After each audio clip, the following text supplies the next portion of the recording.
বাংলাদেশি মিডিয়াঙ্গনে বহুল পরিচিতি পাওয়া মানুষের মধ্যে অন্যতম একজন ডক্টর এজাজুল ইসলাম, যাকে আপনারা একজন মানবিক মানুষ হিসেবে সব থেকে বেশি প্রাধান্য দেন কিংবা চিনে থাকেন।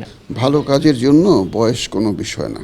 মানুষের বয়স বাড়লেই যে সে ভালো কাজ করবে, একটা বাচ্চা ছেলে যে ভালো কাজ করবে না, এটা একদম ভুল ধারণা।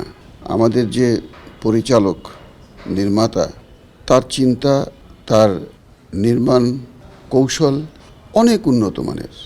আমি সবসময় তাকে বলি যে আরও বড় কাজ করো, আরও বড় কাজ করো। কারণ অনেকের সঙ্গেই তো কাজ করেছে, কিন্তু রানার সঙ্গে কাজ করে তার সম্বন্ধে আমার যে ধারণা, এটা তাকে খুশি করবার জন্য না। অসাধারণ মেধাবী একজন নির্মাতা, অসাধারণ। সে আমাদের যে ভুলগুলি ধরে, মানে অবাক লাগে। আমার বয়স তো কম হয়নি, রানার বয়স তো আমার হাঁটুর সমান, কিন্তু রানা আমাকে যে শিক্ষাটা দেয় সেটা তো একেবারেই আমার মাথা পর্যন্ত চলে আসে। বয়স হাঁটুর সমান, কিন্তু ও আমাকে যে শিক্ষাটা দেয় সেটা আমার মাথা পর্যন্ত পৌঁছে যায়। তো বয়স কোনো বিষয় না। রানা অত্যন্ত মেধাবী নির্মাতা। আমি চাই যেন সে জীবনে সুযোগের পর সুযোগ পেতে থাকে ভালো কাজ করবার, কারণ সবাই তো সুযোগ পায় না, এবং সুযোগ না পেলে সে তার মেধার বিকাশটা কী করে ঘটাবে।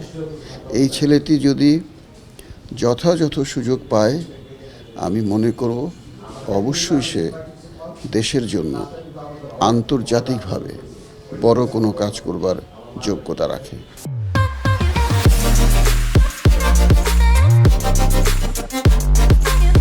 ভালো মন ভালো, যার মন ভালো সে ভালো। ভালো শব্দটা তো ভালোই, ভালোর তো সংজ্ঞা নেই, তাই না? মন্দ মন্দই। এখন যেটা করি, সারাদিন তো কাজ করি।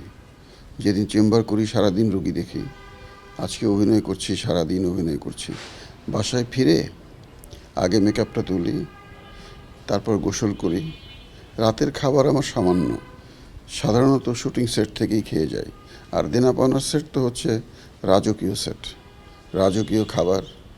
সুতরাং আজকে যেরকম রান্না হচ্ছে, পোলাও, মুরগির রোস্ট, গরুর মাংস, চিন্তা করতে পারেন শুটিং সেটে আমরা সবাই, সমস্ত শিল্পী, সমস্ত কলাকুশলী পোলাও খাবো, রোস্ট খাবো, গরুর মাংস খাবো। তো এটা রাজকীয় খাবার না? তো শুটিং সেট থেকে খেয়ে বাসায় যাই, তারপরে এক পাতা দুই পাতা করে লিখি। আমার টেবিলে খাতাটা থাকে, কলমটা থাকে, মাথায় গল্পটা গোছানো থাকে। উপন্যাসে তো লিখি, প্রতি বইমেলায় একটা করে। এবারের জন্য লিখছি, লেখা মোটামুটি শেষ।